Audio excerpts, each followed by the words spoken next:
Good morning, good morning, good morning. This is Betty Sakosha. I'm an independent Stampin' Up! Demonstrator with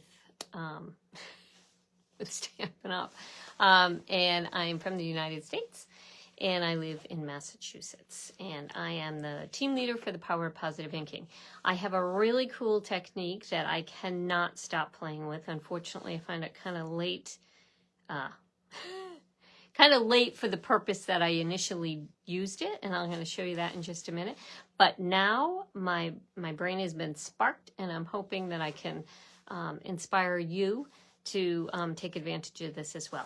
In addition, our two current catalogs, our annual, Stampin' Up's annual catalog and our mini catalog, which started in January and runs to the end of this month, are going away soon. Good morning, Linda.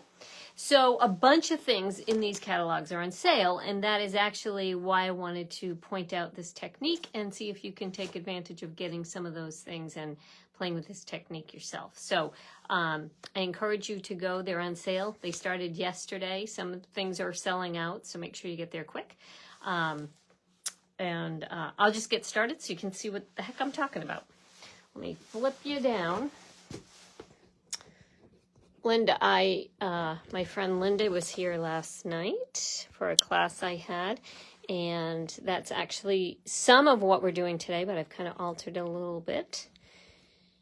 So, where things went wrong, I altered. How's that? Okay, so there's my information.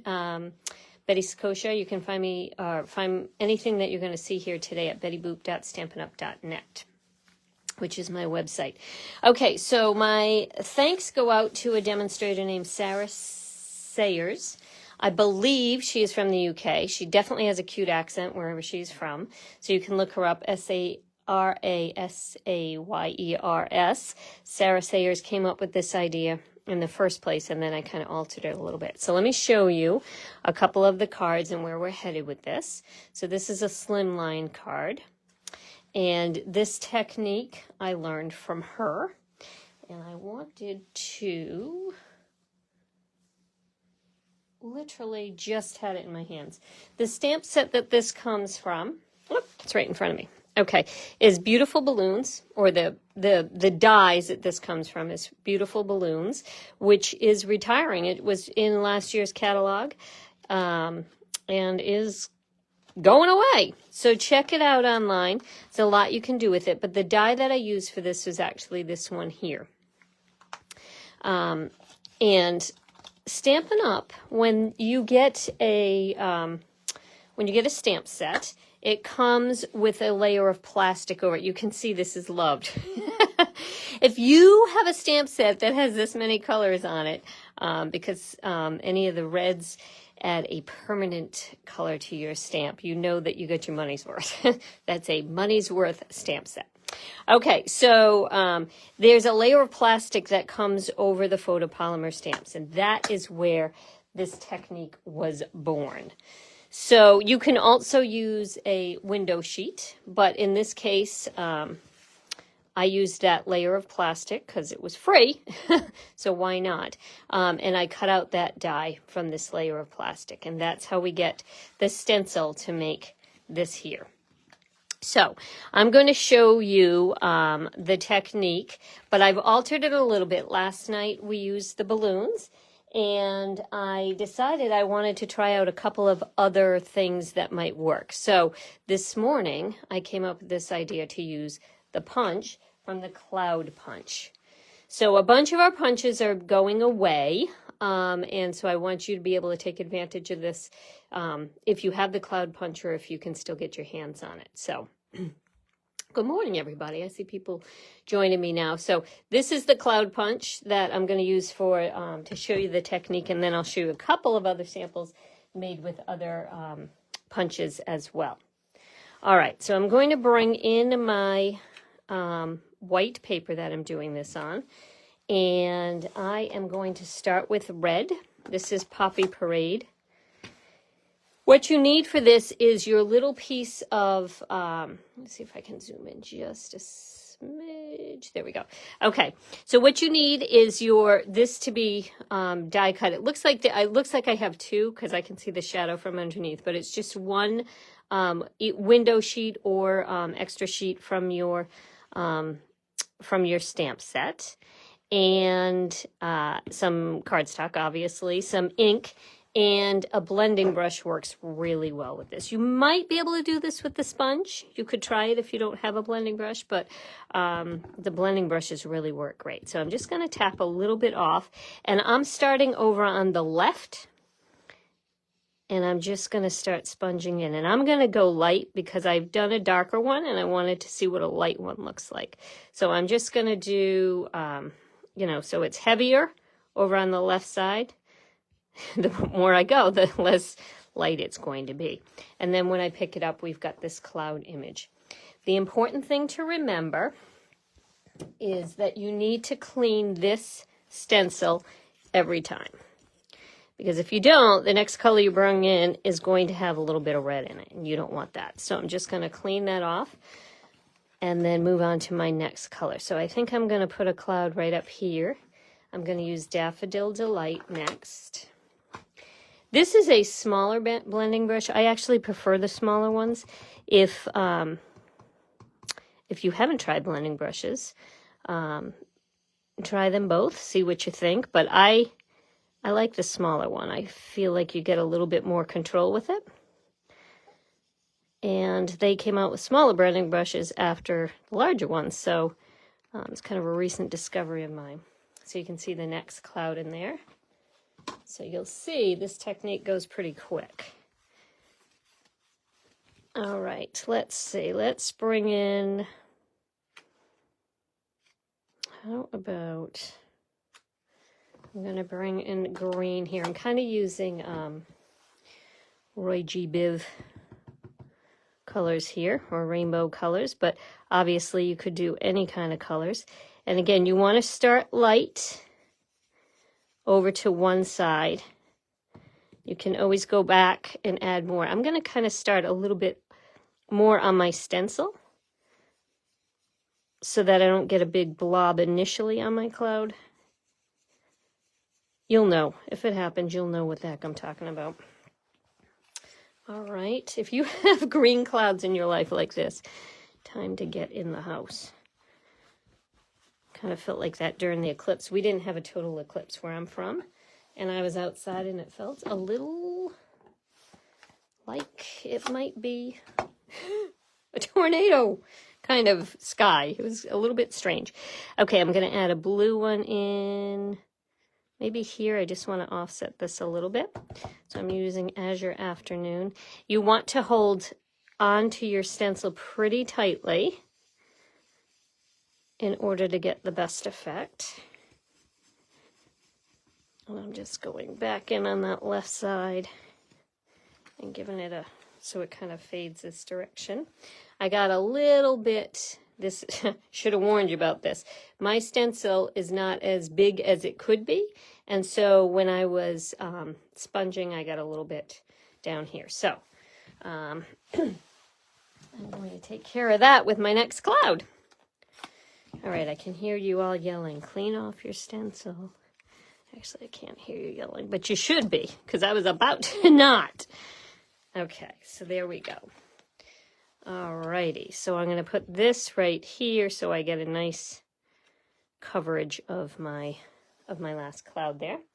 And I'm bringing in Highland Heather. Every other color I used was actually from our Brights collection. Highland Heather is not, but it's pretty bright in my opinion. I don't know how it got overlooked in that collection, but it is from our Subtles. Okay, so there we go. I'm going to add one more addition to this. So this is where I'm starting. But I decided to do one more cloud. Let's see, what color do I want to make it? I might make it red. I might make a red one. This might be a mistake. We'll find out. You'll let me know if it's the mistake. I'm going to do red, but I think I'm going to do it pretty light. Now, the reason I'm doing it on my scrap paper will make sense, I hope, soon. I am going to actually punch it out. Whoa, that wasn't good. Can you see that? That was not good. So I'm going to tap a little bit more off as I don't want it to be that big blob. And then I'm going to start over here. There we go. This one I'm going to make pretty light. I just want it dark on this side here. All right, there we go. Okay, so I'm happy enough with that there. Now, I am going to punch this out.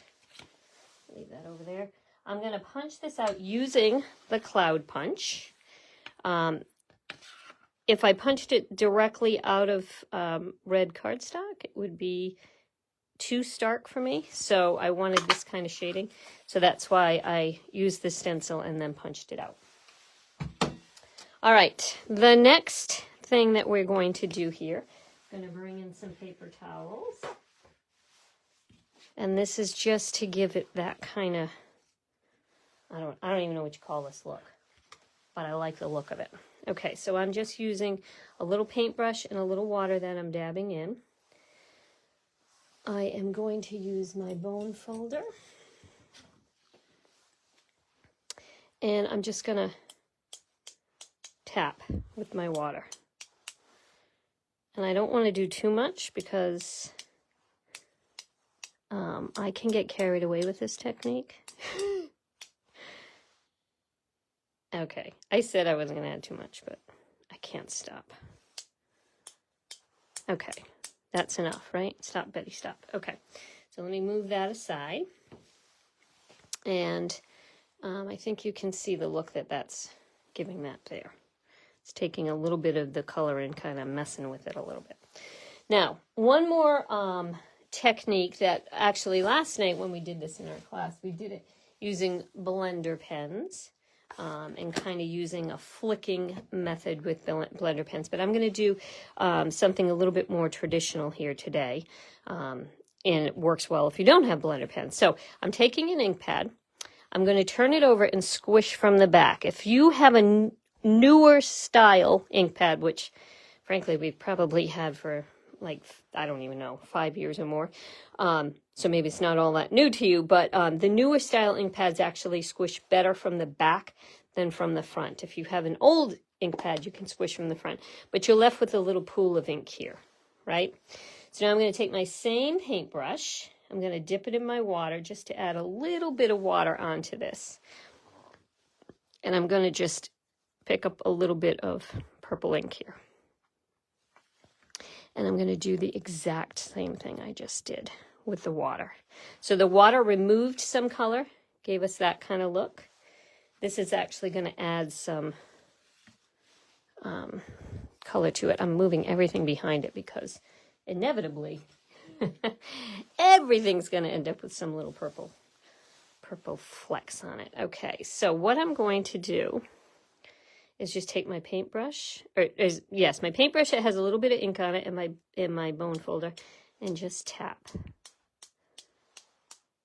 And it's going to give it some color like that. Now you could do several colors for this card here. I'm just going to do one. Okay. While that is drying, because you do want it to dry before you do the next part of this, I am going to, actually, I'm not going to mount this on here yet, but I'm just going to prepare the rest of my cards. So I have a black card base. I feel like black is the color that everything looks best on. So if you are new to stamping, I would advise you to invest in some black cardstock. Cardstock is going up slightly next month in price, so you definitely want to get over to the website and stock up on it now. But anything that you have will look better on black. So if you're not sure what layer to put behind it, the answer is black. So go ahead and stock up on that. Okay, so I'm going to put, let's get my words on here first, and then I'll figure out where that cloud is going to go. Okay, the stamp set that my friend Linda reminded me, we were discussing stamp sets we were going to miss most of all, and this was high on our list. This was high on her list, and then I was like, yes, I love the stamp set. So this is retiring. It is currently at $17. It's a great stamp set because it's got a lot of your basic words, and it's got 2 different fonts that are fun to use independently or together. So I'm going to use the word friend down here. So I'm going to make a thank you card, and I'm using black Memento ink because it will go nicely with all of my colors. I recently inked one Memento ink ink pad, and I don't know which one it was, so I'm going to use both of these. Which reminds me, you can and should stock up on ink, because ink pads can be re-inked, giving you the most bang for your buck. So you really should get extra ink for whatever ink pad color you get when you first get it. But if you didn't get it initially, you want to get it now, especially those outgoing in colors, because once they sell out, you're out of luck.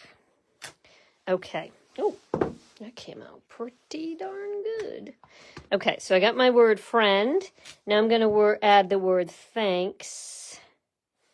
I'm going to use blue because I have blue in my background. You could use any of these colors here. See this ink right at the top? Be very mindful of that. The block that I'm using is a big block. It's bigger than it should have been. And because of that, I dipped it into my inks. You want to make sure that you don't have extraneous ink on here, because inevitably you could get it on your stamp, and you do not. On your image, and you don't want that. So I'm just going to offset that a little bit. The beauty of this stamp is that it can be offset a little. Let's get that out of the way. And now I am going to attach this to the card, and then we'll add our second, or our backup cloud that we made here. So this technique, I'm telling you, is a little addictive. I kept thinking, what else could I use this technique for? And I wanted to use it for coffee cups, but the problem with the coffee cups is it's not one solid image. So whatever you want to make a stencil out of has to be one image. So last night, my friend Debbie said, well, how about a butterfly? Which would be great, but I actually don't own one of those currently. So this morning I was trying to come up with an idea. So far, so good, but I'm going to add my extra cloud. Remember where things went poor? Life is always there to remind you of things that went poor before, right? Anyway, okay, so I'm going to add, whoops, that's too many. I'm going to add some dimensionals on the back here. And then place this cloud. I'm going to kind of put it close to where that cloud, I don't want it over that cloud because that would have been a waste of that cloud, but now it makes it look like a really big cloud. And I am always a fan of going over the edge. It might be for you, it might not be, but I am always a fan of going over the edge. But it kind of pops up that cloud a little bit more. Now, a few years ago, Stampin' Up! Actually sold an accessory that looked like little raindrops, which would be fantastic to add to this. But I don't have any more. They were that good. Okay, so let me bring in some other samples to show you and remind you where you can get this if you need it. This was a different one than I did this morning. So this one I wanted to make sure my clouds worked. And this definitely needs some extra something on here. Something more will be added to this. I'm just not sure what it is. But here's an up and down version with a little bit lighter clouds. And here is a horizontal version. And then my original one that I showed you from Sara Sayers is here, done with the balloons from the Beautiful Balloons dies. And then this is a card that we made last night for my little club meeting. So this is what we did, and we added the balloon strings on there. And then, like I said this morning, I was going a little crazy going, what else could I use? So I pulled in a couple more punches. So I pulled in this punch, which is retiring. This is the bottle punch, I guess. Wine bottle punch, maybe. And made this one here. I thought that this could almost go for anybody. Like, it's not just, doesn't have a masculine or feminine look to it. So there's that one there. Let me move some of these out of the way so I can show you the last one. And then finally our mason jar punch. I don't actually know because I did not take the time to look just before I came online, so I'm not sure if this is still available, but totally worth having. And then I made this one here. Now, do you remember that I had to cover my balloon? I had to cover my last cloud because there was a little bit of blue in here that I kind of overshot my stencil. Same thing happened down here. Maybe difficult to tell on camera, but there were a couple spots down here. So that's how I came up with the idea that we would just cover it with a bunch of hellos. So that is the hello card made with the mason jars. So let me bring in all of them so you can take a look at how addictive this is. They can't even all fit in here. In any case, leave me a message. Let me know which one you like the best. I hope that you get a chance to try this technique. The big things that you would want to get, excuse me, are the blending brushes. Like I said, I kind of prefer the smaller ones. Also, let me know what you prefer and why, but I kind of prefer the smaller ones. And then a way to make your stencil. So certainly you could use window sheets, but you can also use these pieces that come from, well, you can't see these, right? There's no waste of me showing you this, but these are the pieces that come inside a photopolymer stamp set. There's a thinner one and a thicker one, so this is the thicker one you just want to save, and you can make these. All right, so that is it today. Let me flip you around. Okay, so yeah, so I would get over to my website, bettyboop.stampinup.com, or whomever your demonstrator is, get over to their website and get some of these things ordered, because things are definitely selling out, and things are big on sale. There are so many things on sale. If you like the sea, get yourself over to, I think it's called By the Bay, I think.